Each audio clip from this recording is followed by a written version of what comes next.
A ver, para que se entienda, el Estado, sin control y en condiciones de secretismo absoluto, va a cruzar la información pública, privada y secreta de todos los habitantes del país.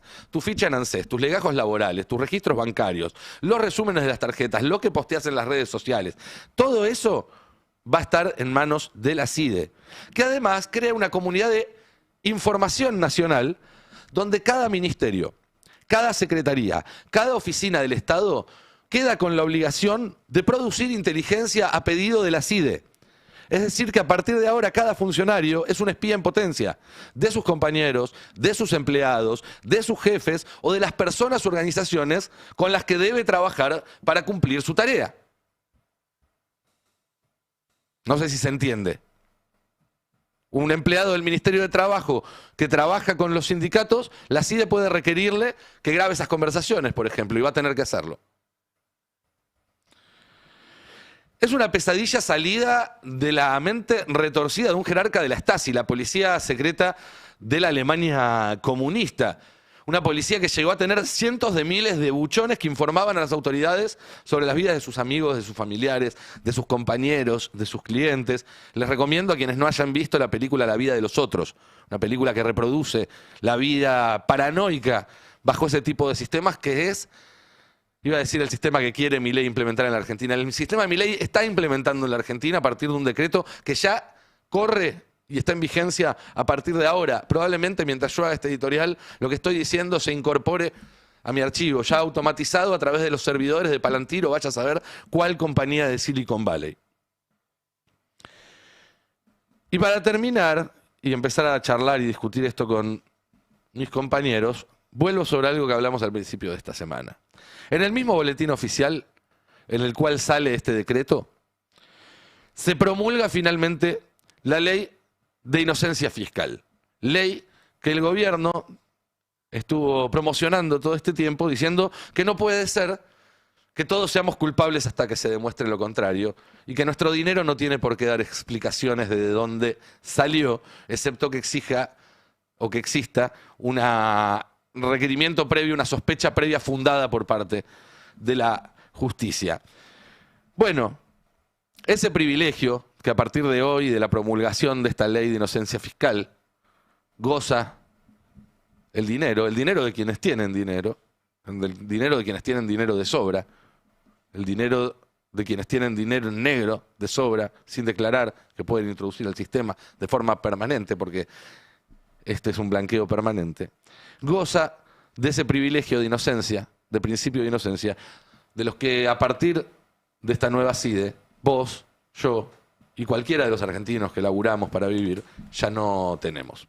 De eso se trata el año 2026 que nos propone desde su primer día Javier Milei. ¿Qué tal? Buen día, compañeros. ¿Cómo andan? Buen día. ¿Cómo andan? Feliz año. Perdón por tener que empezar hablando de estas cosas. Yo preferiría empezar haciendo chistes y demás, pero la verdad es que es bastante tremendo y nos invita a volver sobre la discusión que teníamos al principio de esta semana y a fines de la semana pasada, a partir de ese artículo en la revista Crisis, a partir de algunas cuestiones que yo planteo en Estado de Malestar, sobre si se puede seguir hablando de democracia en este contexto, en un contexto en el cual un gobierno no cumple los fallos de los jueces, no cumple las leyes del Congreso, arma un sistema de espionaje y persecución sistemática de toda su población, no para ponerle una etiqueta, no para decir es una dictadura, no lo es, no para decir, sino simplemente para problematizar una definición que si no hace que todos sigamos actuando como si nada pasada, que el Congreso siga diciendo, bueno, a lo mejor en marzo, cuando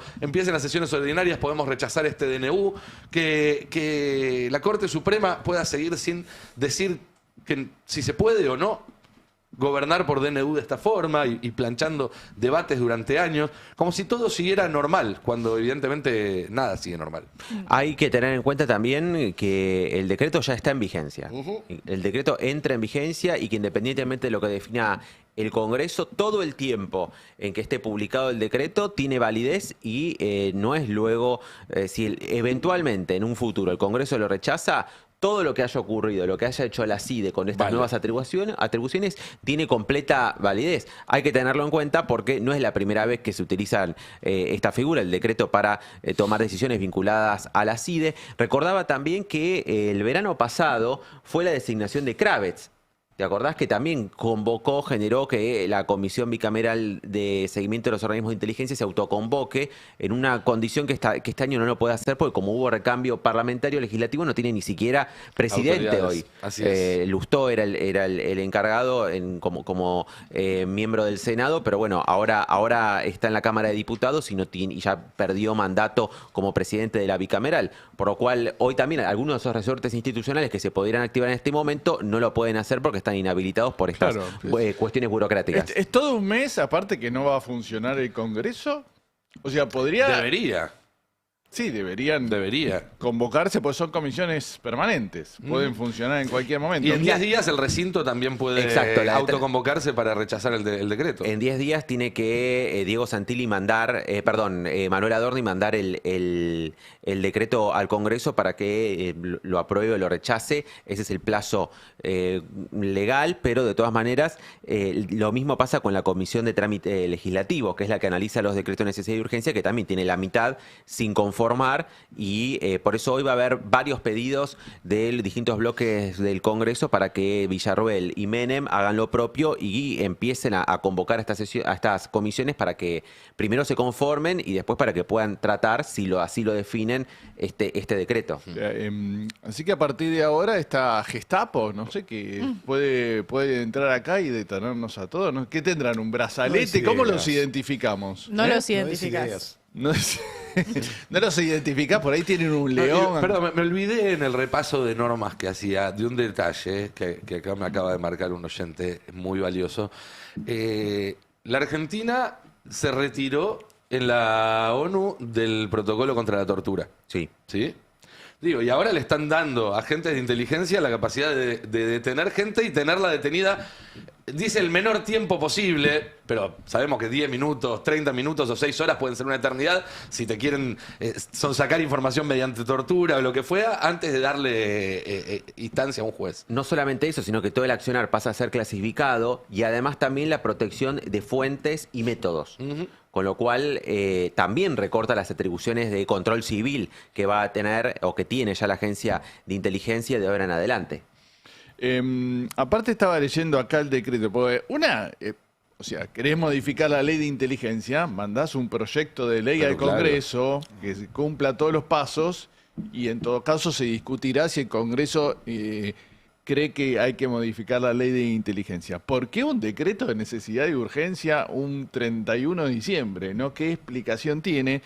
Y hay un párrafo increíble en el decreto que dice que esperar la cadencia habitual, aparte está escrito en un español barroco, no sé, que esperar la cadencia habitual del trámite legislativo irrogaría, explícame este verbo, un importante retraso que dificultaría actuar en tiempo oportuno y obstaría, otro verbo increíble, el cumplimiento efectivo de los objetivos de la presente medida. Por eso implica recurrir al decreto de necesidad y urgencia. ¿Cuál es la urgencia que existe para modificar la ley? Si le creyéramos, diríamos que están urgidos por hacer este tipo de cuestiones que son ilegales, es decir, por detener gente sin orden judicial, pero por hay algún interrogarlos. peligro inminente, nos están por atacar. ¿Qué es lo que está pasando que necesita hacerlo el 31 de diciembre? Bueno, es que el punto es que lo que se defienden no son tanto los intereses del país, sino los intereses de este gobierno, de sus mandadores. Quizás para ellos sí haya algo urgente que nosotros no sepamos. Fíjate que en el artículo 2 establece justamente cuando hace referencia a la contrainteligencia, cuáles son las actividades de ejecución de contrainteligencia, incluye la acción de influencia en determinado proceso decisorio. O sea que si ellos consideran que uno tuvo un grado de influencia en una decisión determinada, bueno, uno es pasible de ser investigado. Influencia. O sea, básicamente que no solamente te van a perseguir si vas a la puerta del Congreso a decirle a los diputados que no voten algo, sino que si haces una campaña en las redes para juntar firmas también te pueden investigar. Exacto. O sea, lo que no quieren es que digas que no les gustan las cosas que ellos hacen. Lo que no quieren es oposición. Digo, un argumento más para dejar de llamar democracia a esto, ¿no? Sí. Porque esto de influenciar es muy laxo, ¿no? Nosotros Muy ambiguo. hablando desde acá... Claro. ¿Qué es influencia y qué no? Claro. No, yo estaba también leyendo el decreto y me había centrado en ciberinteligencia, ¿no? También. Ahí hay un tema también complicado, porque el artículo dice lo siguiente, dice... el órgano, o sea, la Agencia Federal de Ciberinteligencia será el órgano responsable de la producción de inteligencia nacional sobre actores, hechos, riesgos, oportunidades y amenazas que se desarrollen en el dominio del ciberespacio y el espacio radioeléctrico y puedan afectar la seguridad nacional. Con lo cual, bueno, básicamente cualquier manifestación en redes sociales puede ser habilitante a esta agencia federal para, como decía Nico recién, detenerte, secuestrarte y hasta torturarte. O sea, no estamos exagerando. No, cuando no decimos estamos esto, exagerando ¿no? en absoluto. Y ciberinteligencia podría ser cualquier tuit, cualquier manifestación que pueda hacer cualquier persona, me imagino, menos los trolls del gobierno. Miren, ¿no? quizás es casualidad, yo ya a esta altura del partido desconfío bastante de las casualidades, pero justo cuando sale este decreto, no sé si notaron, en las últimas 24 o 48 horas, cómo recrudeció la ofensiva de algunos trolls del gobierno, Sí. doxeando, es decir, publicando datos públicos datos Muy privados, haciendo públicos datos privados de varios usuarios que habían sido críticos del gobierno. Algo que se había hecho en la campaña, en los primeros tiempos de Milei, después se había calmado un poco Sí. y volvieron con todo justo al mismo tiempo que están diciéndole a la CIDE que va a poder cruzar los datos de todos, como si fuera una amenaza de que qué es lo que pueden llegar a hacerte si vos puteás al gobierno, criticás incluso al gobierno. Yo creo también que detrás de esto está la cuestión de lo que fue la filtración de los audios del gobierno este año. Hay que leerlo, me parece, en tándem con la resolución sobre la disolución del Andis, que fue esta misma semana. Me parece que hay toda una línea también para trazar de lo que fue el escándalo de este año con los audios de Españolo y este intento de evitar que estas cosas no pasen de nuevo, ¿no? Como una situación de habilitar a los organismos de inteligencia que también puedan alertar tempranamente cualquier tipo de información que pueda llegar a ser filtrada a los medios. Y Y ahí- también hay un capítulo vinculado a eso, al tema de la filtración Sí. de la información. A lo mejor es por eso la urgencia que tienen. A lo mejor saben que se viene algún otro escándalo grande y quieren tomar es medidas probable. ilegales para Es evitarlo. probable que en el fondo haya algo que no sabemos. Lo que sí sabemos es que es un área, es como un juguete de esta nueva administración que desde el principio que ha generado, bueno, de hecho ya es la segunda reforma, Sí. ¿no? Que hacen en poco tiempo.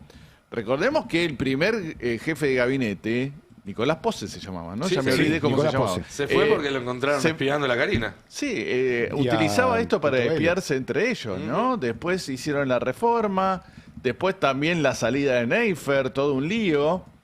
Y ahora de nuevo toda esta reforma. Está claro que el área de inteligencia hay como muchas manos que quieren entrar ahí y es un gobierno que ya de nuevo acude a una nueva reforma para tratar de tenerla bajo control, ¿no? Es muy, muy llamativo y bueno, esto ya es preocupante porque hacen cualquier cosa, ¿no? Esto por decreto. Y de nuevo, no podemos separar este tipo de empoderamientos y de promesas de impunidad y de descontrol a las fuerzas de episodios como los que se vienen dando donde los policías disparan sin ningún tipo de criterio y que, bueno, tuvimos dos casos muy notables en los últimos días, en las últimas jornadas, donde hubo personas que perdieron la vida por disparos a quemarropa por parte de policías, que dirán, bueno, policía de la ciudad no depende de la misma estructura, pero cuando vos le das un mensaje a gente que sale armada, ese mensaje permea y obviamente va mucho más allá del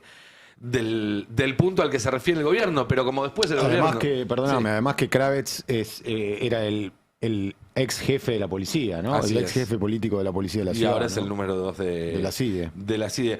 Ahora en un rato vamos a tener, con Fero vamos a repasar un poco, ¿no? Las últimas informaciones Sí. sobre esos casos que Sí. hubo en la ciudad en las últimas horas.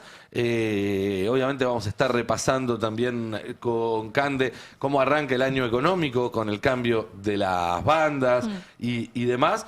Tenemos mucha agenda política, va a ser un año muy intenso desde el primer día, pero quería quedarme un rato más en esta discusión, en este debate. Vos, Alan, habías estado también analizando en detalle el decreto. Podemos hacer un punteo, ¿no? de cuáles son los cambios concretos, porque, insisto, hay que verlos todos juntos. Esto es una cuestión casi sistémica, casi estructural, pero también ir desglosando punto a punto nos permite saber la profundidad de estos cambios. Sí, por un lado, que habilita también el espionaje interno, que la actividad política pasa a ser también pasible de investigación, el activismo, las protestas callejeras, lo que mencionábamos recién, el grado de influencia es realmente muy arbitrario, contrario a lo que acaba de comunicar la propia CIDE, que también tiene cuenta de Twitter.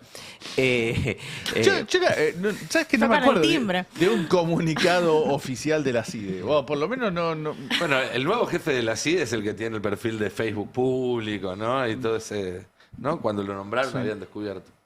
Y que justamente define a toda esta serie de actividades muy amplias que pueden llegar a ser pasibles de investigación a un ciudadano. Dice, infiltración, fuga de información clasificada, espionaje, atentados contra el orden constitucional, sabotaje, influencia, injerencia, interferencia de factores externos en detrimento de un proceso decisorio de las autoridades del sistema republicano de gobierno, dice exactamente, y esto le permite, tales actividades pueden permitir el accionar de los actores estatales y no estatales en la contrainteligencia.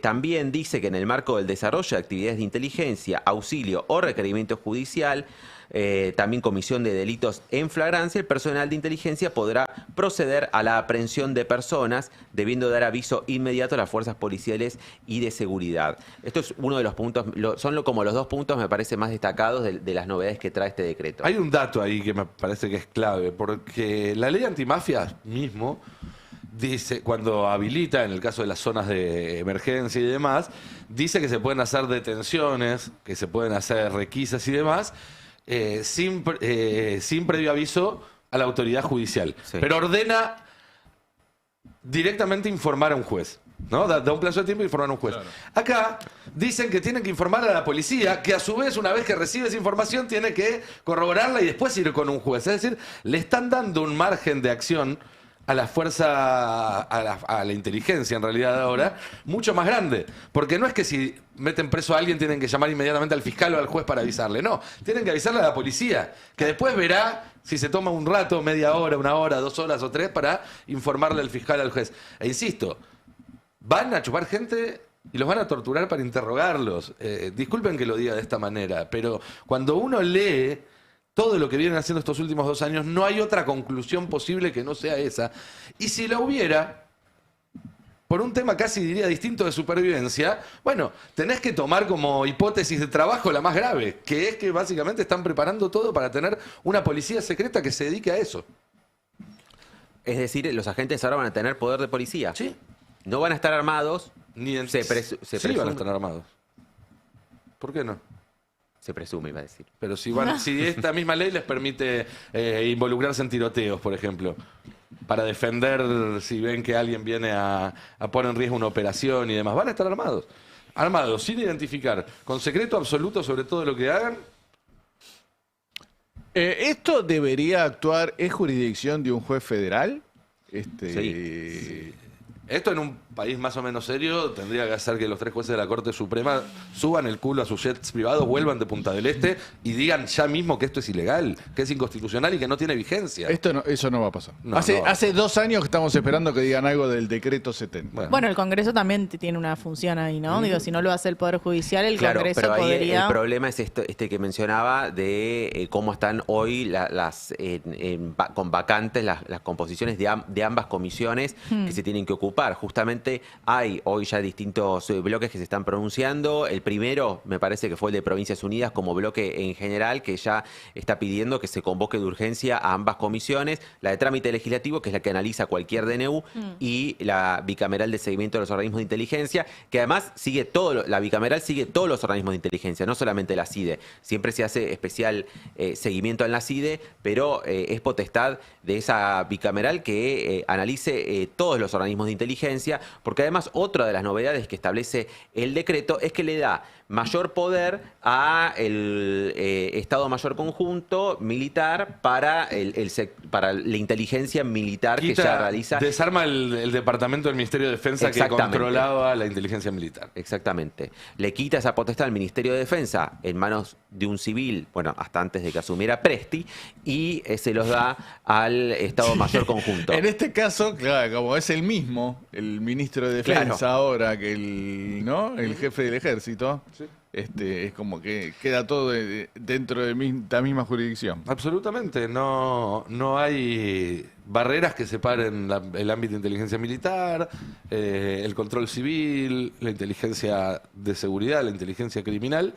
Pero además esto también se puede leer un poco en la órbita de linterna, porque hay algunas atribuciones importantes, no quizás de la inteligencia en sí misma, pero sí del control de todo lo que tiene que ver con ciberseguridad, que se la sacan a Santiago Caputo y queda bajo la órbita de Karina. También. Sí. Hasta ahora, las novedades que había habido post-elecciones habían mantenido más o menos el status quo entre Karina y Caputo sin demasiadas novedades. Ahora directamente Karina se mete o pone un pie, empieza a poner un pie en la CIDE, porque justamente en la parte de ciberinteligencia y ciberseguridad se crean dos nuevos organismos. Uno que va para Santiago Caputo, pero otro para Karina Milei, que hasta ahora no tenía participación dentro de ese organigrama. La Agencia Federal de Ciberinteligencia queda a cargo de la CIDE y el Centro Nacional de Ciberseguridad bajo la órbita de la Jefatura de Gabinete, que depende de Manuel Adorni,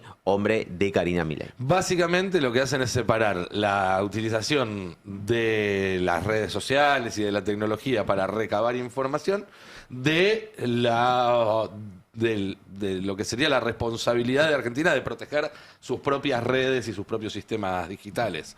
Claro, un golpe para Santiago Caputo porque básicamente el tema redes, ¿no? Es lo que maneja o es su área, ¿no? E inteligencia, ¿no? Las dos cosas. Sí, por eso. Pero bueno, más o menos la CIDE sigue quedando en manos de Santiago Caputo. Sí, y el manejo de los fondos lo sigue teniendo Caputo. Sí. Todos Pero reservados ahora. Todos reservados. Todos reservados. Hasta el último cafecito que pidan. Todo lo que hagan es reservado. Todo lo que hagan reviste la categoría de encubierto, ¿no? Creo que esa es la palabra técnica. Exactamente. Yo creo de todas maneras que hay que aguardar lo que pase con el Congreso, porque recordemos que fue el único tema en el cual fue el primer decreto que el Congreso le voltea a Milei, aquel que ampliaba el presupuesto de la CIDE, incluso con votos del PRO. Recuerden que el PRO en esa oportunidad es la vez que le marca el primer límite al gobierno, votándole en contra, por lo cual habría que ver qué es lo que sucede, porque además cayó muy mal que haya sido el 31 a la noche, además de que se filtró, que es un papelón que se les haya filtrado justamente cuando intentan... decir que todo es secreto se le filtra, ¿no? Claro, que todo es secreto, que quieren profesionalizar a la Secretaría de Inteligencia y se les termina... filtrando, se les escapó la tortuga en plena noche buena. Y además, lo que marcaría también es que en este caso cayó muy mal que haya sido justamente cuando finalizó el periodo de sesiones extraordinarias, porque tranquilamente podría haber sido tema de discusión, o así lo interpretan en el Congreso, este proyecto, y ahora en este momento donde hay total receso, es medio una provocación al Poder Legislativo, entonces hay que ver cómo contesta. Esperemos que con un poco más de celeridad que con lo que vinieron haciendo las cosas hasta ahora, insisto, porque una vez, como vos decías, si esto en 2 meses lo voltean, la base de datos ya está hecha, el contrato con Palantir ya está firmado. Y como está hecho todo bajo secreto, después te pueden decir que lo deshicieron y en realidad no deshacerlo. Es decir, se torna muy, muy delicado. Por eso también es que la Constitución dice que este tipo de cuestiones se tienen que discutir en el Congreso y no se pueden hacer por decreto. Porque una vez que se aplican, deshacerlas es muy, muy difícil. Bueno, en su momento, cuando fue el decreto de los... ¿Cuánto eran? ¿100.000 millones? Ya no me acuerdo de la cifra. 100.000 millones de pesos que le aumentaban en el presupuesto de la CIDE, cuando se cae, y en realidad cuando va el titular en ese momento a explicar ante la bicameral, dice, bueno, quédense tranquilos, le dice a los diputados y a los senadores que nosotros todavía no gastamos un peso. Ya habían pasado como 2 meses. Y le dice, quédense tranquilos que y si no los vamos a devolver. Si se cae el decreto, los devolvemos. Sí, fue un área donde en el Congreso tuvo un par de reveses el gobierno. le voltearon ese decreto y después cuando quiso armar la comisión de inteligencia no fue la que ellos querían Exacto. armar, querían poner uno del pero de presidente, no pudieron. Así que A Gerling querían poner. a al Gerling, ingeniero que Gerling. ahora quedó. Sí, quedó. Ahora quedó él, porque como no están ni Lustó ni Moró, ¿no? Que eran presidente y vice, quedó él como titular provisorio hasta que no designen a las nuevas autoridades. Justamente Gerling, uno que impulsaba el gobierno. Así que bueno, con ese antecedente uno podría pensar que el Congreso en el tema inteligencia le puso algún límite al gobierno. Vamos a ver si ahora repite. Yo insisto, no sé, supongo que alguien va a presentar alguna cautelar, algún amparo para que esto no empiece a funcionar ya mismo. No sé qué juez estará hoy nos vamos a enterar de todo eso, ¿no? Qué juez estará de turno, feria. no, repito. Y cómo va a actuar. Para mí es ámbito de la justicia federal y veremos qué es lo que hace, ¿no? Es un tema. Para mí la justicia tendría que actuar. Hay algo ahí también que me gustaría remarcar, y si quieren ya podemos después pasar a otro tema. Pero en estas cuestiones se nota muchísimo quienes utilizan el carnet de periodista para bajar gacetillas. Porque van a haber un montón de notas escritas que utilizan las mismas palabras que tenía el mensaje que estuvo ayer distribuyendo el gobierno como punteo off the record. Entonces, si leen cosas como reformas de segunda generación, simplificación administrativa, reducción de estructuras, todo eso es propaganda de Santiago Caputo, para no decirte lo que verdaderamente vienen a hacer, que es lo que veníamos charlando hace El un problema rato. es firmarlas esas notas, ¿no? Porque algunos medios la sacaron sin firma, tuvieron ese pudor, Claro, otros no porque- tuvieron problema. Bueno, pero después seguramente piensan que haciendo esa buena letra a ellos no les va a tocar o les tocará algún otro tipo de Dentro cosas. de la Yo práctica periodística, obviamente, está a veces bajarla. No te queda otra que bajar la gacetilla. Pero firmarlas. Bueno, el otro día también cuando hicieron lo de la Andis era porque reducían muchas, claro. muchos cargos. No tuvo nada que ver con- Pero la verdad que el tema del periodismo, acá en realidad caen todos en la volteada, ¿no? Porque todos quedan ahora a tiro de ser detenidos por la Gestapo, ¿no? Empleados públicos. No solo detenidos, que sería que el caso más extremo, insisto, la parte en la cual cualquier funcionario o trabajador público puede ser requerido por la CIDE que produzca información de inteligencia sobre su trabajo, es decir, sobre sus compañeros, sus jefes, sus empleados, aquellas organizaciones o estructuras con las cuales debe relacionarse en el trabajo, es también, digo, porque ponele que vos estás tranquilo de que no le molestaste a nadie poderoso y no te van a Sí. chupar, no te van a... pero de repente, pues sabemos que estas estructuras además después se utilizan para favores personales, hacer negocios, corrupción y demás.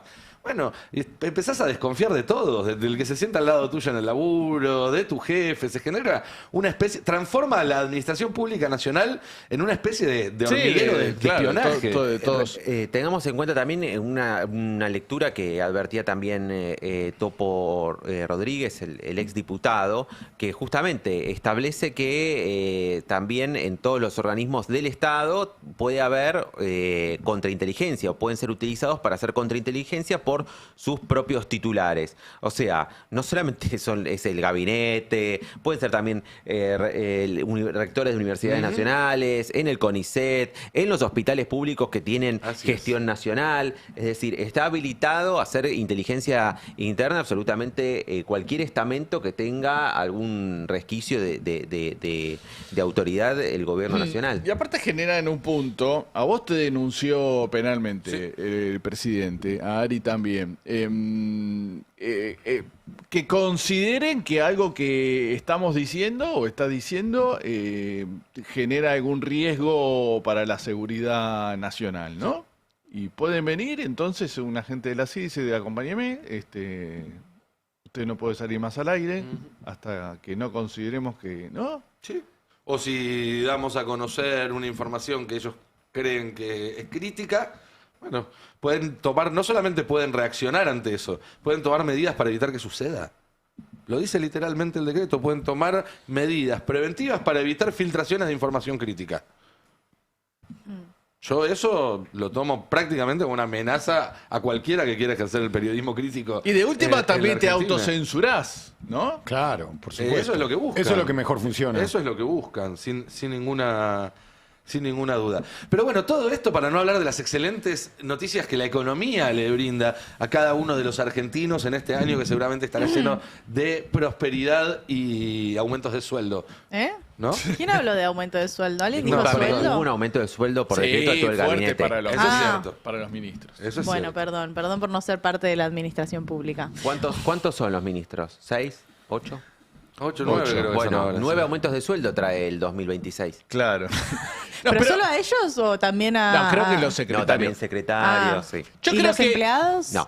Ah. No, empleados estatales no, pero sí secretario, subsecretario, ¿no? Porque ahí me parece que estaba el problema, porque nadie puede creer que Caputo, Sturzenegger, Lugones viven con 3 millones de pesos. De hecho, el cálculo del aumento depende de una secretaría que depende de Sturzenegger.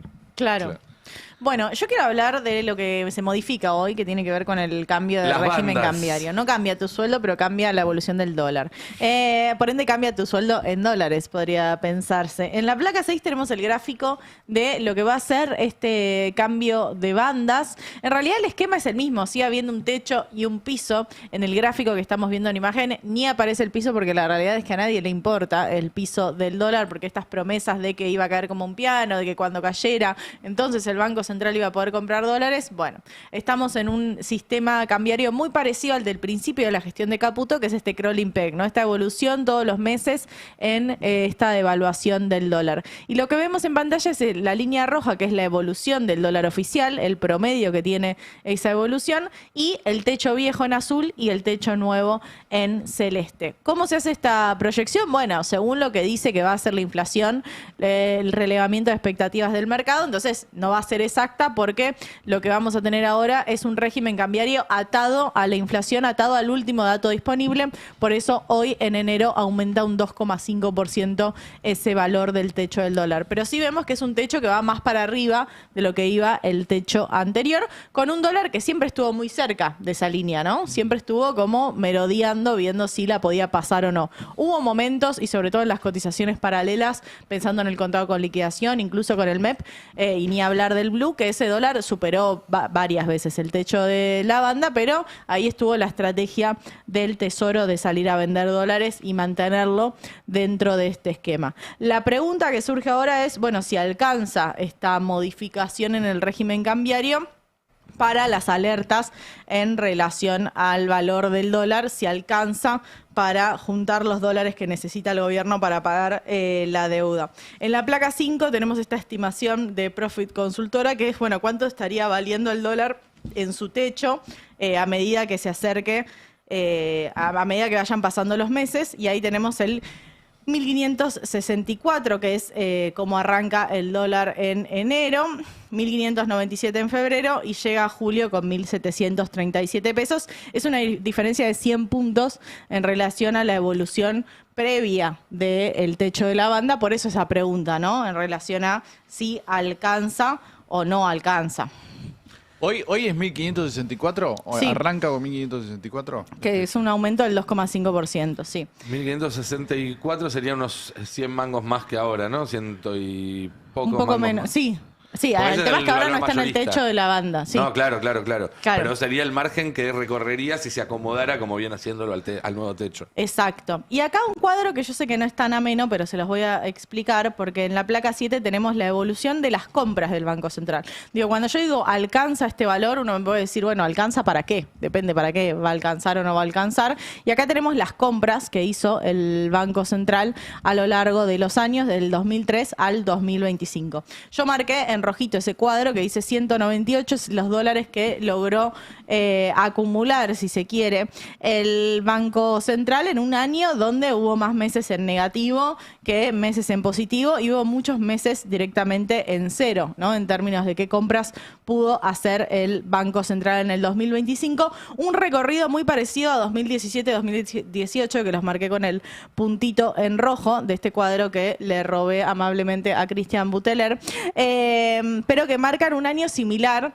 Y lo traigo justamente porque se ha hablado mucho, ¿no? La comparación de este gobierno con el de Cambiemos y con un recorrido similar en términos de, bueno, cómo se llega en términos de las metas de inflación, cómo se llega en términos del dólar a esta segunda etapa de gestión después de las elecciones de medio término, que Macri también ganó y que después en 2018 vimos los límites de esas políticas, tanto de inflación como del dólar, y que terminaron, bueno, con la vuelta al Fondo Monetario Internacional y con todo lo que sabemos en 2018-2019. Entonces es un escenario bastante complejo para el gobierno, con una proyección mucho más negativa de la que tenía Mauricio Macri en términos de los pagos, ¿no? En términos de los dólares que necesita para hacer frente a los pagos en 2026 y 2027, que lo tenemos en la siguiente placa, en la placa 8, en este cuadro de 1816, que lo que hace es enumerar qué deuda tiene que pagar este gobierno en 2026 y en 2027, o sea, lo que le queda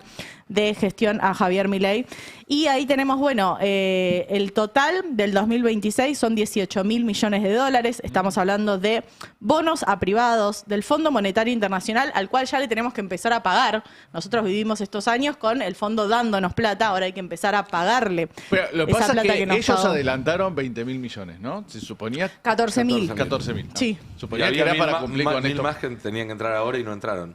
No entraron todavía esos. Eso se pospuso. Sí. Sí. Esos 14.000, dijo, te los adelanto, Sí. después se lo tenemos que ir pagando, ¿no? Se lo tenemos que ir pagando, sí. Se supone que debería conseguir la plata por fuera de Claro. lo que ya tiene del FMI, porque también hay que pagarle al Club de París, a otros organismos internacionales, Banco Mundial, BID, la CAF, digo, le hemos pedido plata a absolutamente todo organismo internacional. Los BOPREALES, que fue una herramienta del gobierno para dolarizar la deuda, y que justamente dolarizar la deuda implica que vos tenés que taca en verdes, y los repos del Banco Central con los bancos privados, que también se pagan en dólares. Ahora, 33 millones, ¿no es ese el 33.000 millones? ¿No son las reservas que tenemos en total? Sí, las reservas brutas. Sí, sí. Las reservas brutas, que no es que es la plata que está en términos líquidos, Exacto. porque vos ahí tenés el swap, tenés un montón de cosas que implicaría liquidar todo el oro, por O sea, ejemplo. por eso, pero para que en principio pagar habría que traerlo, ¿no? todos los compromisos que hay para este año y el que viene, habría Sí. que entregar todas las reservas, lo que queda de las reservas. Sí, está buena la pregunta que me traes, porque es una pregunta muy donde uno ve el stock, ¿no? Bueno, ¿cuánto tiene el Claro, Banco Central stock hoy? tiene. Yo veo lo que tiene que pagar. Bueno, todavía falta la cosecha fina, falta la cosecha gruesa. No es que no van a entrar dólares en la Argentina en este año. Tenemos una balanza energética positiva. La pregunta de si alcanza es, bueno, esos dólares que van a entrar a la Argentina por su economía real, por los granos que vende, por la energía que vende, por todos esos verdes que pasan por el Banco Central, ¿los puede acumular a este valor del dólar? ¿Los puede acumular y los puede destinar a los vencimientos que tiene de capital? O también este valor del dólar hace, bueno, esto que vemos, ¿no? El récord en viajes privados a Punta del Este, el récord en argentinos viajando a Brasil. Las Bueno, importaciones. el Festival de Importaciones, digo, estos son todas políticas que, más allá de si nos parecen bien o nos parecen mal, o el efecto que tiene eso para la industria nacional, bueno, son políticas que hacen que esos dólares desaparezcan y vayan Se a supone- engrosar las arcas de los otros países. Se supone que a partir de hoy cambia esa política, ¿no? Ahora que buscan acumular reservas, porque hasta la semana pasada que vendieron, esto lo hablamos el otro día, el viernes, que habían vendido, el martes, perdón, que habían vendido 200 millones de dólares para... Sí, el Tesoro estuvo comprando y vendiendo, comprando y vendiendo. Es una situación bastante compleja, que se resume en esto, ¿no? En el valor del dólar como señal, si se quiere, de no solo cuántos dólares entran, sino cuántos dólares se van. Ahora consulta, porque ahí el plan del gobierno, el único plan que tiene el gobierno es bajar el riesgo país para poder endeudarse y ir devolviendo eso con deuda nueva, ¿no? Claro, Cada uno de refinanciarlo. esos dólares, refinanciar. Si no llega, hasta ahora no llegó. Hasta ahora lleva 2 años que no pudo pasar el piso ese de 570, 600 puntos de riesgo país, que es mucho. Más allá de que dirás, bueno, antes estaba en 2.000. Bueno, si no llegas a 400, es Es una tasa de interés muy alta. 600 o... Pero además no te la dan la plata. No, sí, o sea, es una tasa de interés alta. Pensá que es una tasa de interés del 10, 11%. Sí, claro. La pregunta es, si eso no sucediera, si no se abren los mercados, como dicen, ¿de dónde puede sacar plata el gobierno de este año? Porque el año pasado la sacó del fondo, la sacó de un swap con Estados Unidos, la sacó del blanqueo que daban dólares del primer blanqueo, este segundo blanqueo no va a ser tan generoso en cuanto a la cantidad de dólares que entren. Hay mucha expectativa con el blanqueo. Sí. Hay un informe de 1816, que es de hecho de donde saqué ese cuadro. El título del informe, Vivir con la nuestra, se llama, ¿no? Diciendo justamente las dificultades que tiene este gobierno para entrar al mercado financiero internacional, para hacer de nuevo este ciclo de endeudamiento que hizo Caputo en 2017, 2018. Bueno, justamente como eso está imposibilitado por el riesgo país, y para bajar el riesgo país hay que pensar en un cambio de régimen cambiario como el que propone Cavallo, digamos, liberalizar completamente el tipo de cambio. Bueno, Caputo no está dispuesto a hacer eso, porque si hace eso, entonces suelta la meta de inflación.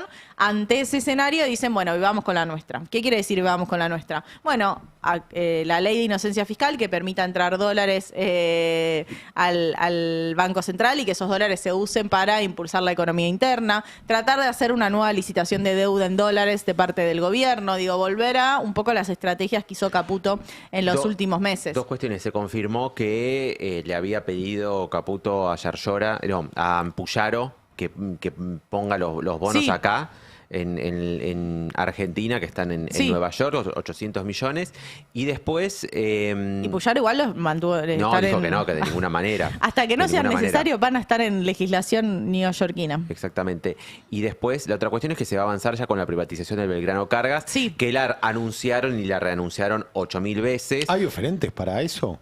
¿Hay interesados? En el Belgrano Cargas se supone que sí, que era de todo lo que es el entramado de trenes, era el único que podía llegar a tener algún tipo de interés porque es rentable, porque es en el cual viajan los granos. Sí, claro. Entonces, básicamente por eso, y había habido reuniones incluso con la sociedad rural, con la UIA, para ver si también se armaba un consorcio.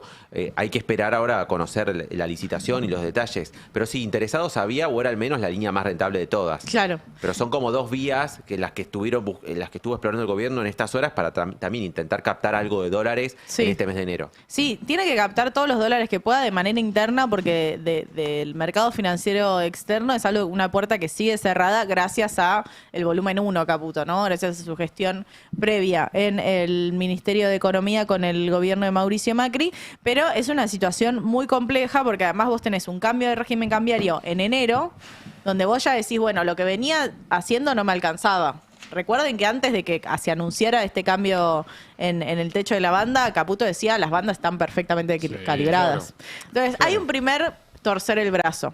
¿Y quién te dice que cuando nos acercamos a febrero y nos acercamos a la cosecha gruesa, los exportadores te dicen, che, mira, este precio no me alcanza?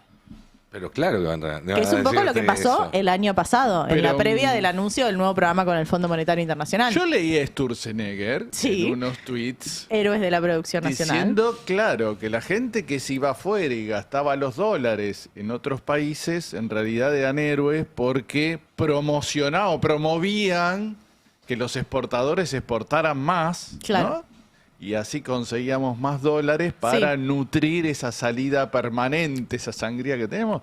Él dice que es extraordinario esto, que se vayan un montón de dólares. Sí, es reescribir la teoría económica en términos de que incluso en sus propios modelos, digamos, no vamos a bardear a Sturzenegger por todo lo que se lo puede bardear a Sturzenegger, sino que en sus propios términos, mira que es largo eso. Yo quería.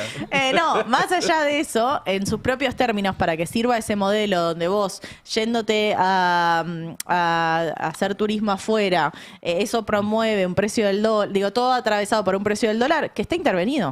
Y está intervenido por el Tesoro Nacional. No es que vos te vas a veranear a Brasil con el dólar a 2.000 pesos. No, lo haces con el dólar a 1.500. Si estuviese a 2.000, por ahí un montón de personas no lo harían. Claro. El tema primero, hay cepo para las empresas, porque las empresas tienen cepo. Y además, que ellos siguen interviniendo, como dijimos recién. Ellos siguen interviniendo. Intervienen por fuera y por dentro dentro de la banda, porque Claro. además el esquema de banda suponía que... Bueno, en no ese- interviene el Banco Central, ellos te van a decir, no interviene el Banco Central, interviene el Bueno, Tesoro. pero es una sí, intervención.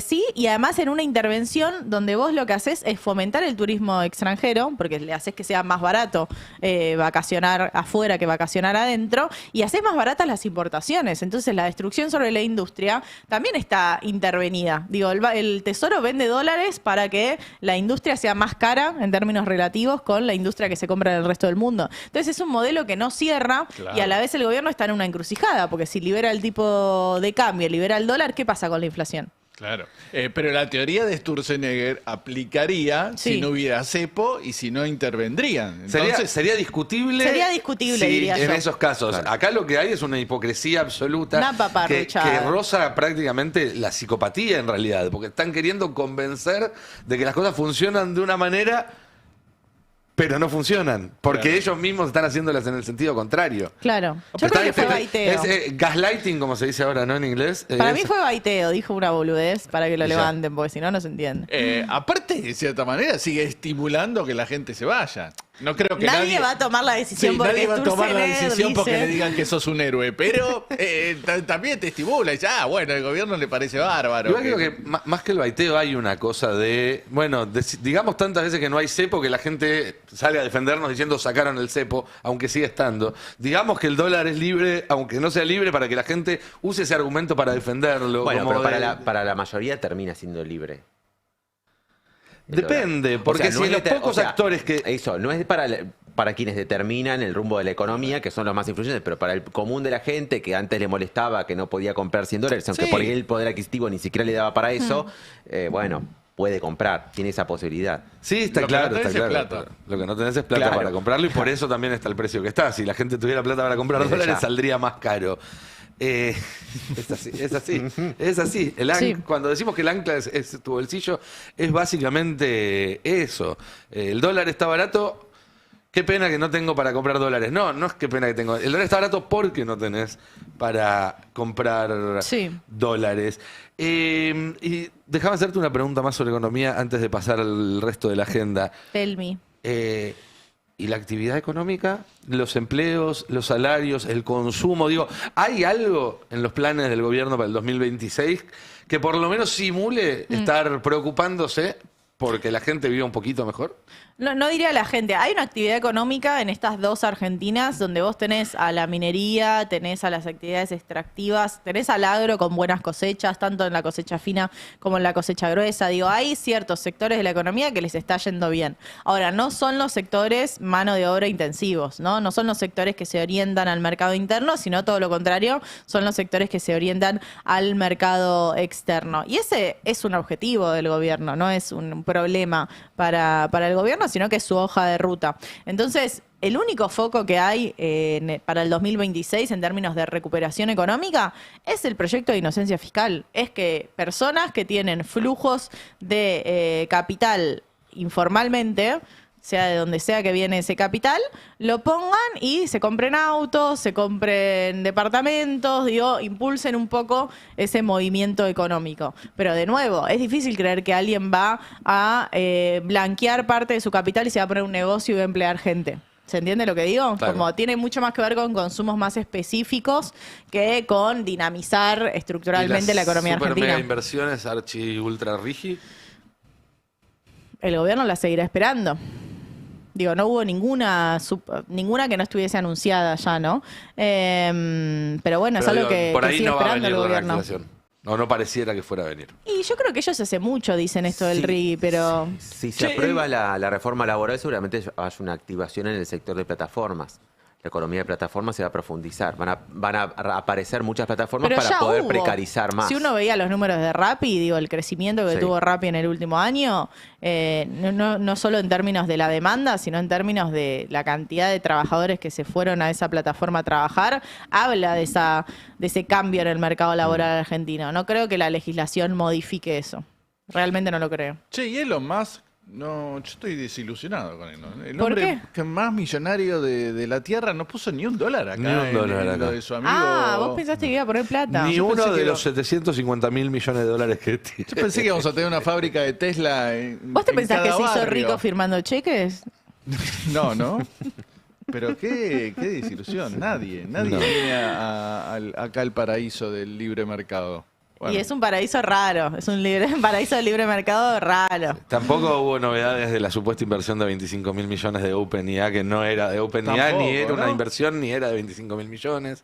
qué bueno, ahora veremos con el proyecto de inocencia fiscal, ¿no? No sé, va a venir el hijo de Pablo Escobar y con 5 bolsos a decir, quiero comprarme un edificio. Dice que se va a lanzar con 20 sucursales la cadena Los Pollos Hermanos en Argentina. Sí, eso es lo más probable. No, es tremendo lo de inocencia fiscal, porque la otra vez Paso, que es el ex titular de Arca, que se ve que el actual titular de Arca no podía responder y lo entrevistaron a él, que lo entrevistó Laje y dice, no, nadie le va a preguntar nada. Dice, porque se va a asumir que no hay delito precedente. Claro.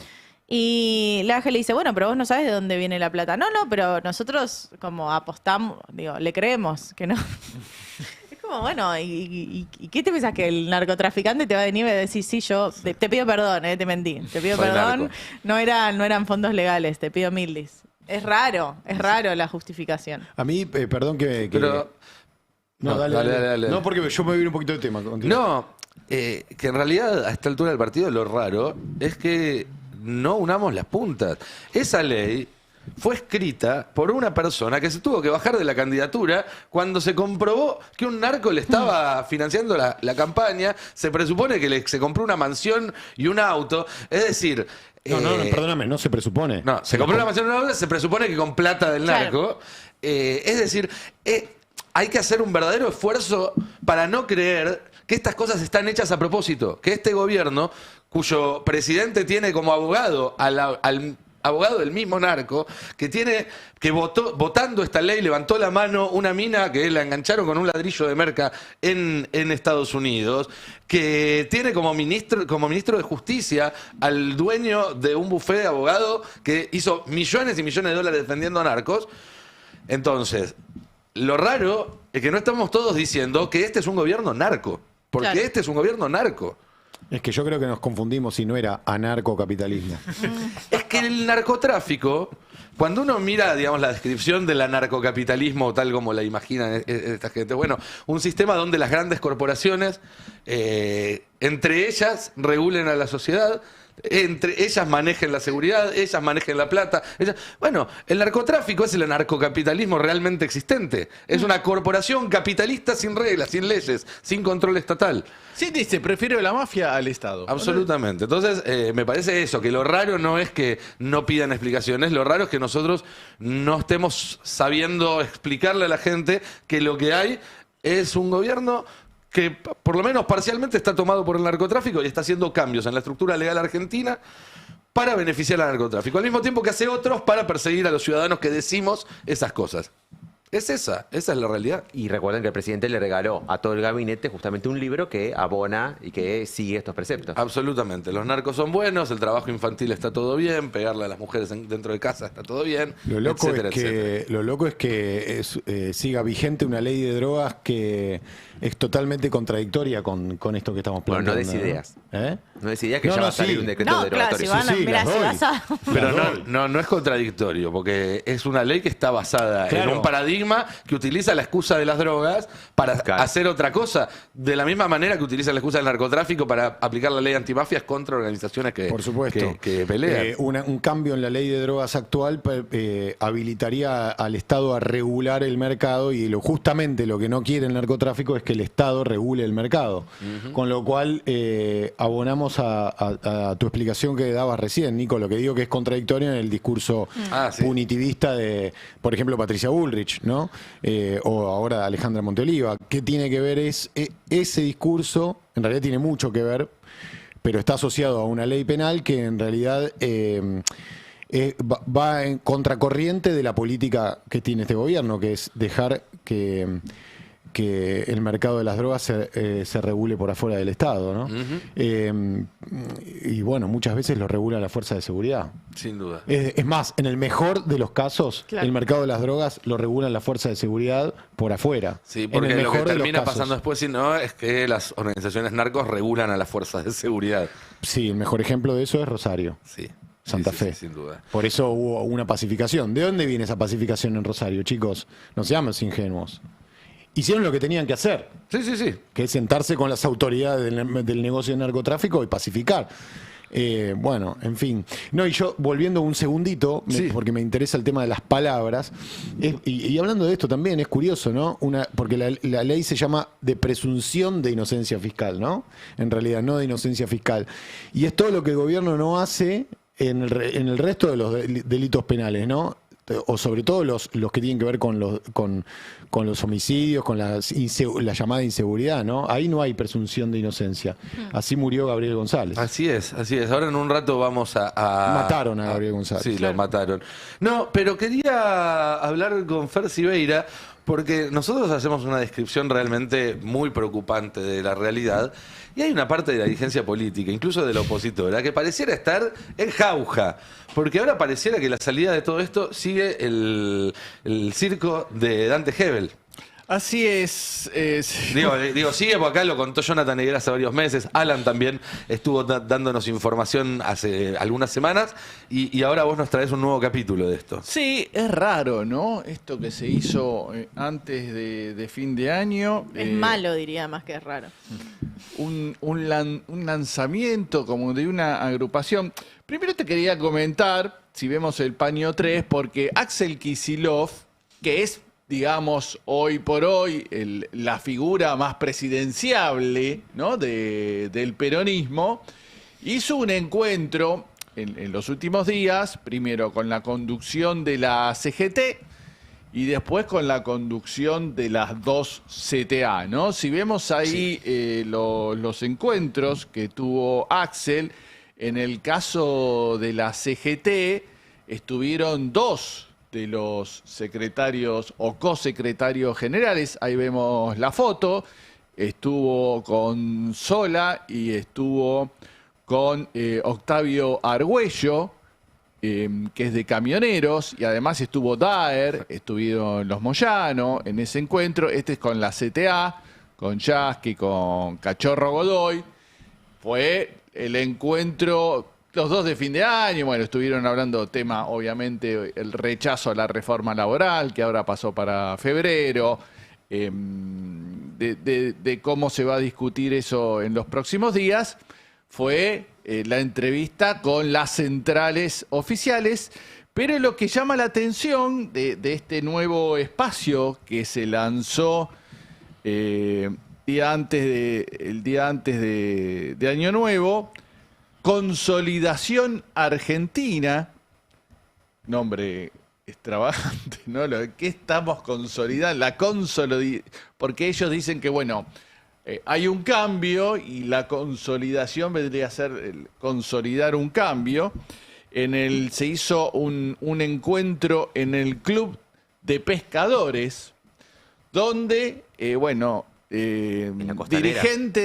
dirigentes de distintos espacios políticos se constituyeron para 2 puntos: discutir el rumbo del país, y el otro, trabajar para una propuesta de unidad nacional en torno a la eventual candidatura de Dante Gebel. ¿Pero esto es institucional? No, no es institución. Bueno, el que ya es conocido que está lanzando a Dante Gebel es Juan Pablo Brey, ¿no? Que es el secretario general Aeronavegantes. de los aeronavegantes. Ahí aparecieron un par de gremios más. Siconara, apareció Mariano Vilar, Javier López de Ciamara. Pero apareció, bueno, de los metrodelegados, por ejemplo, Néstor Segovia. Un legislador porteño que era de la Libertad Uno de los Avanza. armadores de la Libertad Avanza, sí. Claro, Eugenio Casieles, ¿no? Fue de los primeros expulsados por Karina. Yamil El Santoro. marrismo. Sí. Yamil Santoro. Yamil Santoro. Otro Mirá. que apareció en este espacio. Renunció, de hecho, al Partido Libertario, uno de esos partidos donde estaba él, para sumarse a esto. Che, ¿se acuerdan que Yamil Santoro metió a su hermano que se llamaba Leandro Santoro? Claro, en la Leandro lista? Santoro Para quería hacer una competir contra lista, Leandro sí. Santoro. A ese nivel estamos. Una concejala radical de Mar del Plata, Gabriela Ascoita. Walter Queijeiro, lo tienen, el periodista sí, Dios deportivo, mío. Que fue candidato de PRO. Sí. Fue concejal en Quilmes. concejal en Quilmes. Ahora firmó, el otro día vi que firmó contrato, va a ser panelista de Beto Casella de nuevo. Estaba también en este espacio Walter Herbiti, el jugador de fútbol de Boca, de San Lorenzo, que también es pastor evangélico, creo. Ah, mirá. También en este espacio Consolidación Argentina, pero me parece que la más llamativa de todas las presencias es la del otro cosecretario general de la CGT, Cristian Jerónimo, que sabemos que es del Sindicato del Vidrio, que llegó a la Secretaría General de la CGT de la mano de Gerardo Martínez, ¿no? El titular de la UOCRA, fue que lo sentó ahí, y aparece acá en este espacio hablando a favor de la candidatura de Dante de Gebel. Parece una cosa muy... Si lo podemos escuchar en el tape 1 a Cristian Jerónimo hablando, a ver qué le parece esta candidatura. Consolidar un espacio en el cual se integren los diferentes pensamientos, las distintas vertientes que confluyan en la construcción de un país distinto, ¿no? De un país que integre, de un país que genere oportunidades y que le tienda el brazo al otro. ¿Qué es eso? Muy claramente lo plantea Dante Gebel. La verdad que yo tuve la oportunidad de escucharlo 2 veces a Dante Gebel y me fui bastante movilizado, ¿no? Porque es una persona que te habla muy claramente. Muchas veces nosotros estamos acostumbrados a que la política en Argentina te hable con palabras difíciles para terminar confundiéndote, y cuando nos encontramos con una persona transparente que te habla muy claramente, que te dice que de la recuperación de los valores, de los procesos de nuestra infancia, de la importancia de la familia, del amor y de la construcción de una sociedad más justa, me parece que es lo importante de construir y de consolidar. Acá estamos para acompañar, porque creemos en este proyecto y creemos que Dante Gebel puede ser una opción para realmente transformar la Argentina una vez por todas. Muchas gracias. Bueno, Dante Gebel, una opción para transformar a Argentina de una vez por todas, dice uno de los cosecretarios generales de la CGT. Sí. Extraño cuando los secretarios generales de la CGT pedían que el próximo presidente argentino fuera un obrero. No, ahora piden que sea un pastor evangelista, es raro. Claro, esto es como si Hugo Moyano pidiera en otra época esto, ¿no? Un candidato. Sí, sí. Pastor Jiménez. Pero al mismo tiempo, además que la CGT forma parte del Movimiento Derecho al Futuro, digo, ahí hay unas cuestiones que obviamente no están resolviendo la dirigencia política. A ver, unos días antes estuvieron los otros 2 cosecretarios generales, con Daer, con Moyano, sentados con Kicillof, dándole su apoyo. Y aparecen, yo no sé si hay un acuerdo, vamos a poner una pata en cada lugar. Que suele ocurrir. Bueno, de hecho, la primera novedad cuando Juan Pablo Brey habla de Dante Gebel, dice que es peronista. Sí. Él decía que Dante Gebel era peronista y que iba a ser, o que lo querían acercar al justicialismo para que sea el candidato del peronismo. Sí. Bueno, ahí hay una cuestión, digo, más allá, se habla mucho obviamente, de su rol como pastor evangélico, de los vínculos conocidos entre las grandes iglesias de show evangélico en Estados Unidos con la CIA. No digo el caso particular de Gebel, pero es, digamos, un sector que tiene vínculos muy probados. Lo hemos visto acá en los vínculos entre CIPAC, que es estas convenciones de ultraderecha, con sectores evangelistas y con sectores, obviamente, de estos gobiernos. Pero hay un punto a mí que me parece previo a todo eso, porque la verdad es que no conozco realmente cuál es la posición de Gebel en ese sentido, su estructura y demás.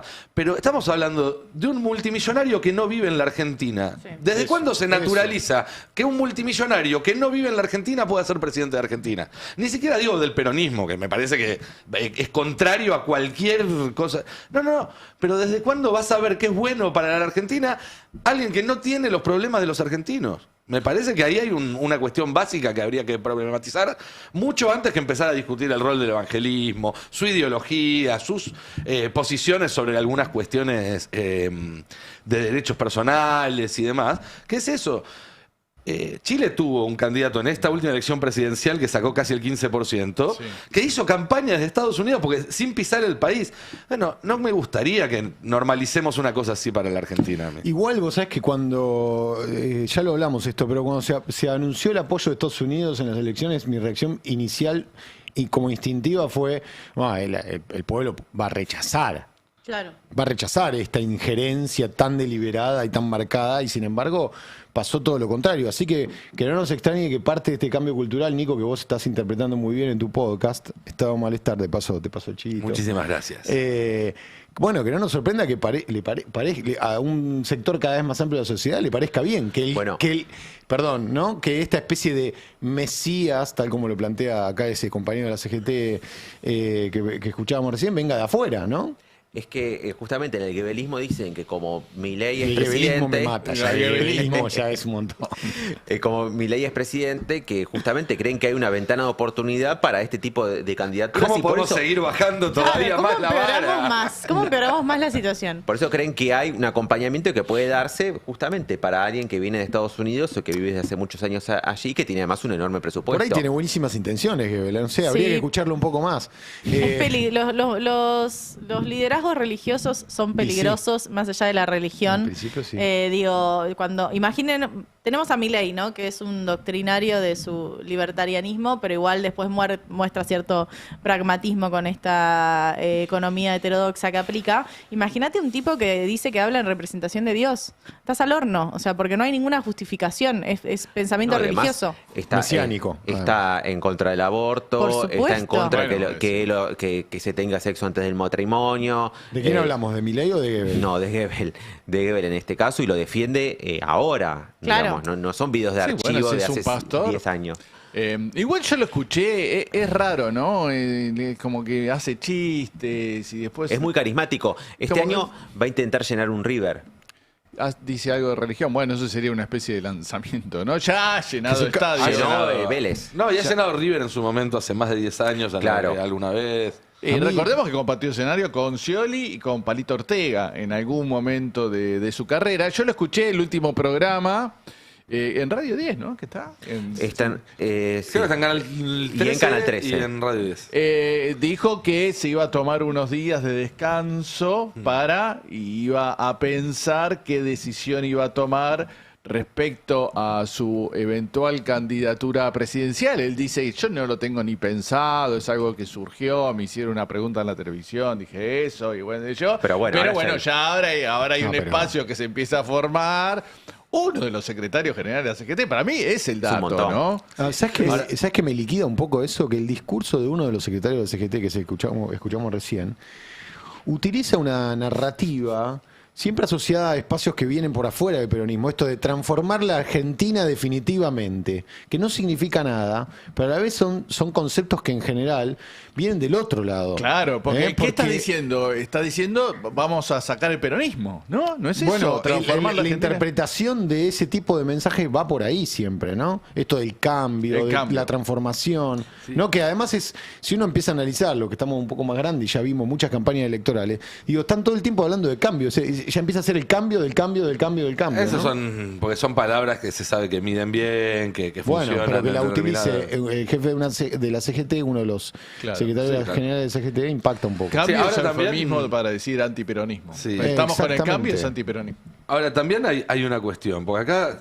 lo hablamos mucho cuando hablamos de la reforma laboral y demás, que decíamos, bueno, el peronismo procrastinó cuando tuvo la ocasión de plantear estos debates, que se sabía que había que plantearlos porque había una insatisfacción muy grande en la sociedad sobre determinadas cosas, no lo hizo, mantuvo el status quo, quiso no romper nada, y entonces viene otro y lo hace. Y me parece que dentro de un año y medio, cuando se estén definiendo las candidaturas y demás, vamos a mirar atrás y vamos a decir, che, el peronismo procrastinó la definición de un candidato opositor, de una postura opositora. Si quieren, no hagamos nombres, pero sí de decir, miren, todo lo que no sea este gobierno tiene que alinearse acá atrás, porque no hay lugar para más opciones. Que es un poco lo que hizo Milei desde el antiperonismo. Es decir, olvídense de Provincias Unidas, olvídense del PRO, olvídense de todo. Si ustedes quieren estar en contra de todo lo que ya fracasó, decía Milei, vengan atrás mío. Bueno, al peronismo le falta alguien que diga, los que quieran estar en contra de todo esto y representar todo lo contrario a esto, vengan atrás mío. Porque si no, Si todo es bueno, pero no hagamos nada porque si rompemos se va a enojar tal, se me va a ir tal otro. Va a llegar dentro de un año y pico las encuestas y van a decir, primero, Milei 32%, segundo, Dante Gebel 25%, y andar a remar después un candidato cuando no aparezca en la pole position, digamos. Ya sabemos que sucede que cuando te quedás atrás en ese tipo de consideraciones, después no tenés tiempo de recuperarlo. Sí, me parece que en los últimos días Axel activó un poquito antes incluso de lo que él esperaba. Él esperaba arrancar más promediando el año que viene. Y me parece que aceleró un poco incluso estas reuniones que tuvo, más el viaje a Formosa con Infran, la reunión de los gobernadores, un poco que activó. Aparte tiene como las últimas apariciones de Kicillof, noté que un cierto cambio de lenguaje, como una cosa un poco más llana, decir basta, terminemos con este tipo, qué sé yo. Una cosa, me parece que más buscando ampliar, ¿no? Porque está esa cosa que él tiene medio docente o académica, que bueno, le están aconsejando que modifique un poco. Parece que está intentando por ese lado y que activó en los últimos días, pero como decís vos, bueno, si se empieza ya a formar otro espacio. Hasta ahora las 2 o 3 encuestas que aparecieron, Gebel está muy abajo. Sí, digamos. no, 3%, seguro, pero son Pero se ve que trabajos que quieren se van armar, haciendo exacto. con tiempo. Por eso también se tiene que empezar ahora desde el peronismo a construir el sentido común que dispute la narrativa de este gobierno. Totalmente. Porque no va a ser una discusión de candidatos o de caras, va a ser una discusión entre dos maneras de ver el país y el mundo. Aparte, él es, lo que lo escuché también decir, viste que él promueve mucho lo de Gebel de decir, yo no soy peronista, no estoy con nadie, a mí me apoyan libertarios, había gente del peronismo, había gente de izquierda, de derecha, no importa. Esa cosa como vamos todos atrás mío, El ¿no? fin de las ideologías. Claro, la Fukuyama. unidad nacional detrás de... Puede ser que como en algún otro momento se usó a Milei para terciar, para horadarla con una figura Sí, ¿y a quién exterior. le quita votos? Eso es lo que no me eso queda digo. claro. Bueno, se puede traer a Gebel acá para, digamos, dividir un poco el apoyo. No salió bien la última vez. Hay un por intento eso- de que, sí, ellos dicen que le quitan votos a Milei. A Milei. Un ex voto libertario, claro, que nunca va a ser peronista o que no sería peronista en este contexto y que le quitan de alguna manera un margen de apoyo a Milei. Partiendo también de una base de apoyo que tiene o que tuvo Milei desde la comunidad evangélica, Sí, ¿no? pero de todas maneras, Que obviamente, Gebel, perdón, ¿no? La comunidad evangélica no votan todos al mismo. no, desde ya, pero- muy diversa. Y que sí, a nivel organizacional, Gebel está enfrentado con la Sierra. con la Sierra, que son los que se reunieron ya 2 veces en el último trimestre con Milei en Casa Rosada. Habrá que ver. La interna entonces, cómo evangélica en evoluciona Casa Rosada. la interna Sí. evangélica. Che, Fero, contanos las novedades respecto al asesinato en Lugano. También entiendo que hubo novedades en las últimas horas respecto al asesinato en Constitución. Sí, tengo info sobre todo del asesinato en Lugano, porque fue detenido finalmente Gastón Miño, el policía de la ciudad que había quedado escrachado en estas imágenes que si quieren repasamos en el tape 1. No sé si tenemos... Ahí está. Mirá. Esto ocurrió el 25 de diciembre al mediodía. Y esos disparos, esos estruendos que vimos fueron justamente de uno de los policías contra el cuerpo de Juan Gabriel González, 45 años, que murió ahí. Es inmediatamente después de esta escena que Juan Gabriel recibe el disparo mortal. Las conclusiones del disparo mortal son, de la autopsia sobre el disparo mortal, son realmente estremecedoras. Esto se conoció, ¿te acordás, Nico, que lo hablamos en el pase de la tarde del jueves? Y yo te anticipé que, perdón, que hago un poco de autobombo. No, claro. Pero recordarás que te dije, se dictó secreto de sumario y lo más probable que detrás de esto venga la detención de Miño. Bueno, así fue. ¿Por qué? Porque las causas de la autopsia fueron concluyentes. Y escuchen porque es realmente impactante. Lesiones de proyectil por proyectil de munición múltiple, esto quiere decir perdigones, en tórax y abdomen con hemorragia interna y externa. Este policía Minio le disparó de muy de cerca. Se estima, según la autopsia, igual eso va a ser trabajo para los peritos balísticos, pero se estima que le disparó de a menos de 5 metros. ¿Qué es lo que se ve, básicamente? Sí. No hay, acá, digamos, se estima porque bueno, todas las personas se presumen inocentes, pero ahí lo estamos viendo al policía Minio disparando con la boca abierta. Y lo que no se ve en esta imagen, para quienes nos están siguiendo en YouTube, no nos están siguiendo en YouTube, estamos viendo al policía disparando. Pero González estaba ahí nomás, que es esta escena en video, y ahí se lo ve a Minio. Hay un frame, un cuadro, donde se lo ve levantar el arma y se escuchan las detonaciones justo cuando la cámara baja hacia el piso. Ahí está, exactamente ese instante. Qué bien los compañeros, porque es exactamente ese instante donde se lo ve en el extremo izquierdo de la imagen a Minio y en el extremo, perdón, en el derecho a Minio y en el izquierdo a González.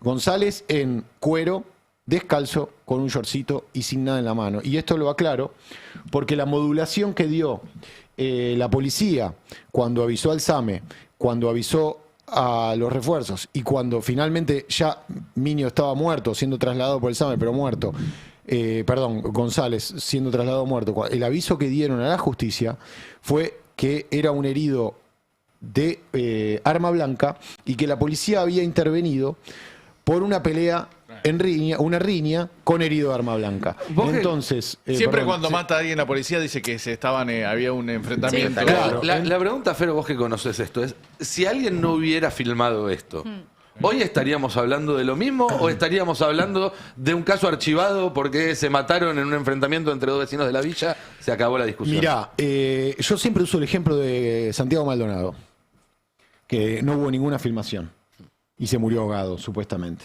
¿no? Y tardó 78 días en aparecer el cuerpo, que apareció finalmente en un lugar donde se había rastrillado 3 veces. Me parece que esa es la respuesta. Clarísima. Ahora, en este caso hay una diferencia, porque por supuesto que la prueba fílmica es clave para la detención rápida de Minio y para seguramente desandar la investigación por encubrimiento, que va a ser una rama paralela y seguramente va a haber implicados y acusados por encubrimiento. Pero las lesiones, y vuelvo sobre el resultado de la autopsia, las lesiones que encontró la autopsia, no es murió ahogado, como dijo la autopsia, sí, que es raro, ¿no? 78 días después, sino que acá hay una herida, chicos, y esto, por favor, présteme atención. 14 centímetros de diámetro tenía la herida. O sea, agarren un papel higiénico entero, eso es la herida que tenía González en el cuerpo. Y lo que pasó, la barbaridad de esta herida tiene que ver, primero, que disparó plomo contra un tipo, segundo, a 5 metros. La distancia fue tan corta que el cartucho no se llegó a abrir. El cartucho de perdigones no se llegó a abrir. O sea, lo que lo mató fue el impacto de un proyectil que todavía tenía todos los perdigones juntos. Es decir, era como si fuera un proyectil sólido, pero de este tamaño. Una bala en general es así. Este es un proyectil con un taco de metal, un cartucho de plástico y adentro del cartucho todos los perdigones. De plomo. De plomo. Eso se abrió adentro del cuerpo. Sale abierto, pero se abre a la distancia. Entonces no se llegó a abrir del todo. Vos imaginate, le estoy hablando al Tano, que me está hablando por atrás, participando de la conversación. Imaginemos una línea que se va abriendo. Bueno, ahí, antes de abrirse, todo el poder de fuego de todo el cartucho en 14 centímetros. De hecho, eso está pensado para una distancia de 20 metros, 25. A la distancia que le tira, cualquier cosa es mortal. Hasta una piedra es mortal. Pero es lo que te iba a decir, porque había algunos tarados en Twitter que me decían, no fue plomo, fue posta de goma. No, fue plomo, pero además, si hubiera sido posta de goma a esa distancia, también lo hubiera matado. Claro. Tuvo un solo orificio de entrada, que es lo que le digo. Los daños más...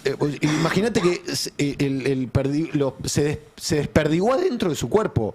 Le hizo un daño masivo en los órganos vitales. La hemorragia fue catastrófica. Estoy usando palabras de la autopsia. Le lastimó, bueno, no sé si costillas. los 2 pulmones, el diafragma, el hígado desgarrado, el vaso desgarrado, perforaciones múltiples en el estómago, en el mesenterio, en el pericardio, que es la zona de alrededor del corazón. Hemorragias masivas en tórax y abdomen. Además, tenía lesiones de perdigones de goma. Entonces, no hay ninguna chance de que Minio pueda tener una oportunidad fuera de la cárcel. Por lo menos en los próximos años está acusado de homicidio con alevosía y obviamente con el agravante de ser un personal de la Fuerza de Seguridad, por supuesto.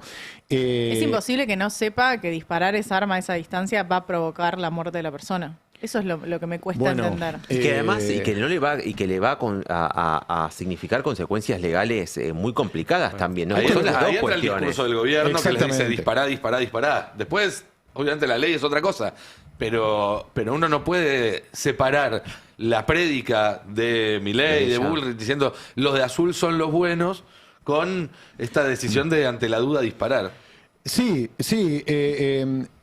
La verdad que es loco todo. Lo que hablamos siempre, que es lo que decía Nico recién, el discurso envalentona a los policías y después, bueno, acá lo venimos diciendo, también lo dice Murano muchas veces, digo, esto genera una exposición a la fuerza de seguridad que después no lo va a cuidar nadie, lo va a defender Soto, que es el defensor de Fernando Soto, lo va a defender un ratito, cuando baja la espuma se borra, quedan solos, ya Bueno, hay miles de Minio, ejemplos. sin ir más lejos, pasó el 31 de diciembre preso. Por supuesto, y Guerrero, el que le disparó a Grillo, pasó el 31 de diciembre procesado. está procesado. Procesado. Guerrero está procesado, ni siquiera fue apartado de la fuerza.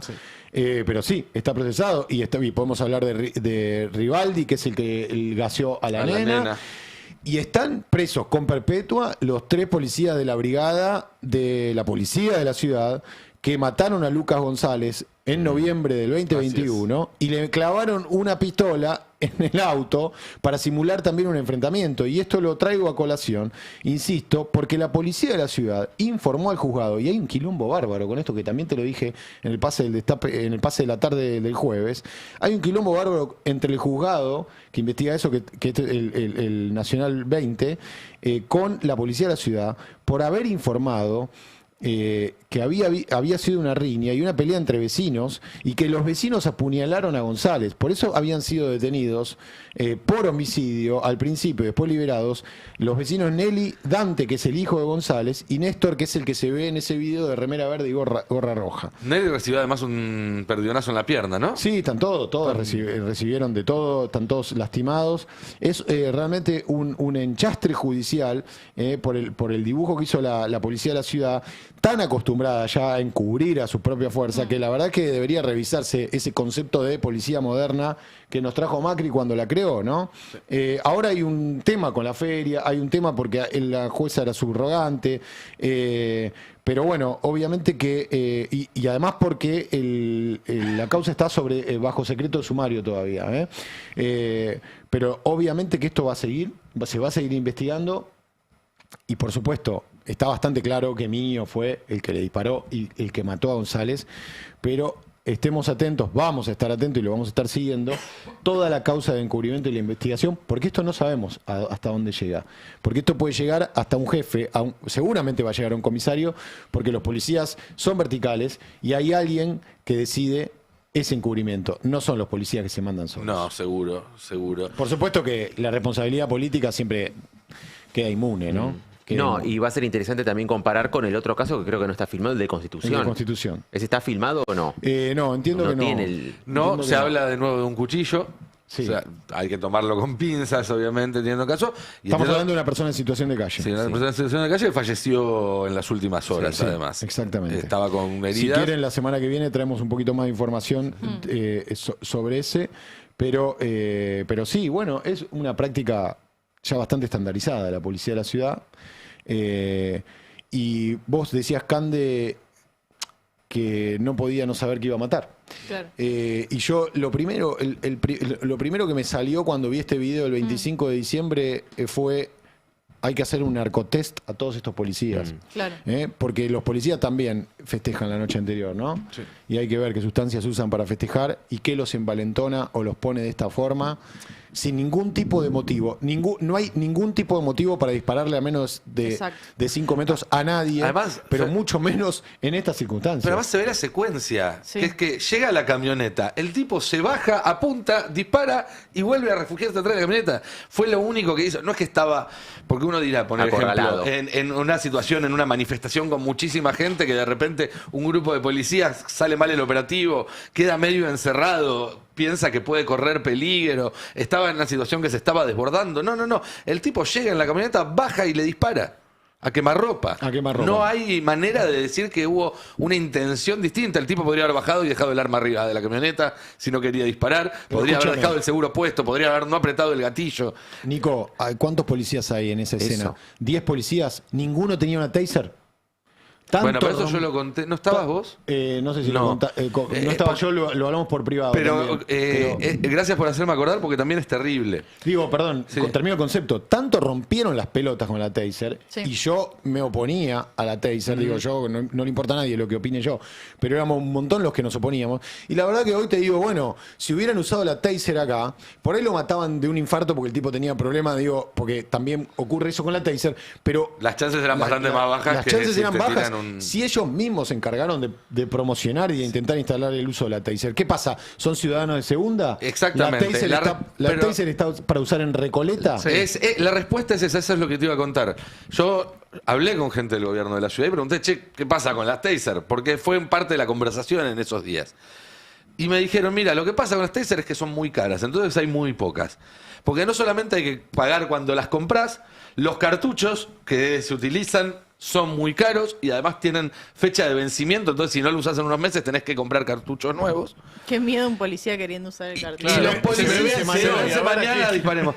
Pero además los policías que la usan necesitan una licencia especial que solamente se da después de hacer un curso que te vende el mismo que te vende el arma. Con lo cual son pocos los policías que pueden tener la taser.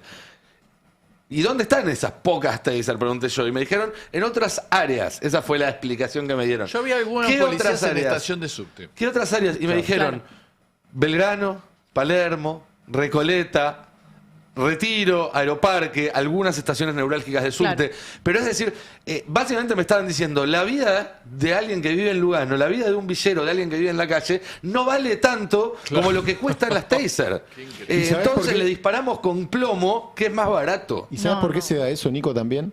Y lo del subte es un buen ejemplo. Porque es donde ellos se arriesgan a que vos tirás un tiro en un subte y podés matar a cualquiera. claro. No solamente a la persona que querés reducir. Entonces se cuidan de eso. O sea, no es para cuidar al prójimo el Claro. uso de la taser, sino que es para cuidarse ellos ante eventuales problemas judiciales como los que ahora tiene Miño, que son muy graves. Pongo otro ejemplo, otro antecedente. Siempre lo cuento porque no se sabe y además me parece que grafica muy bien los riesgos de disparar. ¿Se acuerdan lo de Chocobar? Chocobar le disparó a este chico Juan Pablo, que mató, el delincuente que había apuñalado al turista, un 8 de diciembre, era feriado, en La Boca. Primero que le disparó de espaldas, por eso fue condenado, el pibe se iba corriendo, no representaba un peligro para nadie. Y Chocobar, que no estaba para nada instruido, era policía local de la bonaerense, ¿se acuerdan los pitufitos de la boina celeste? Que inventó el Pichichi Scioli. Disparó de una manera tan burda que además de matarlo por la espalda a este chico Juan Pablo, que ahora se me borró el apellido, era un apellido croata, dejó tiros por toda la cuadra. Sí. Por ejemplo, adentro de un auto, por ejemplo, en la persiana de una panadería que como era feriado estaba cerrada. Cucoc, gracias, Tano. Juan Pablo Cucoc. Entonces, y me acuerdo que el fiscal de la causa me decía, imagínate que hubiera sido, fue al mediodía, hubiera sido un día laborable, un día con escuelas, podría haber sido una masacre en el pleno barrio de La Boca, con gente caminando por la calle, un día laborable, esto hubiera sido una masacre. Entonces, también a veces pasa lo de la taser porque lo usan más para cuidarse ellos que para cuidarse de los otros, pero está la teoría de los 7 metros, y para eso está pensada. Acá González no tenía nada, no tenía un cuchillo, no tenía nada, solo tenía puesto un short. Muchas veces el argumento defensivo para defender el uso de la taser en aquel momento era la teoría de los 7 metros, que vos, si un tipo te viene a acuchillar a menos de 7 metros envalentonado, vos por ahí no llegás a sacar el arma y frenarlo y podés usar la taser que te lo frena adelante. Bueno, loco, ¿dónde están? Claro. Y la imposibilidad que tiene la policía también, lo mal instruida que está informada, para justamente a una persona desarmada entre 7 no Total. poder reducirlo sin matarlo. Absolutamente. Pero además un problema entre vecinos termina con la muerte de una persona No hubo por ni la siquiera policía. perdóname, ni siquiera hubo un problema entre vecinos. Otra cosa que me contaba, no, porque esa es la versión Sí, esa fue la versión que yo la- había leído. Dije, bueno, problema entre vecinos, un 25, pusiste la música muy alta, digo, es común. Sí, Ahora, de ¿cómo hecho- puede ser que un conflicto entre vecinos termine con un muerto? De hecho, el año pasado tuvimos a un ex policía que mató de un tiro a un vecino porque Claro. tenía la música alta, ¿se acuerdan? Sí, claro. Eh, Está filmado también. Está filmado y está preso ese hombre. Fue condenado hace poco.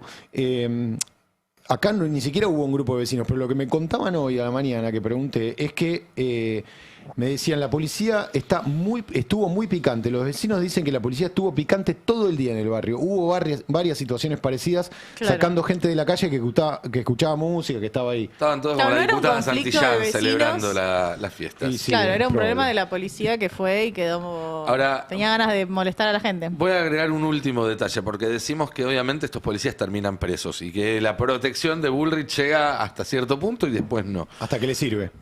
Exactamente. Y cuando decimos que esta gente en nombre de la policía descuida a la policía, no nos referimos solo al riesgo de terminar presos, también al riesgo de terminar muertos, porque los cambios en las normas de utilización que permiten a la policía disparar antes, cosa que antes no podía, también hace que muchos delincuentes, sabiendo que el policía le puede disparar en cualquier momento, disparen en situaciones donde antes no hubiera disparado. Es decir, lo que se hace es volver situaciones que antes se hubieran resuelto sin intercambio de armas de fuego y que se terminan transformando en tiroteos. Y eso es peligroso para todos, para los testigos, como vos decías, o la gente pasada por ahí, pero sobre todo para los propios agentes. Vamos terminando este primer programa del año del pase. Gente, muchísimas arriba. gracias por todo. Quedan muchos. ¿Cómo? Pum para arriba. Pum para arriba, sí, sobre todo pum.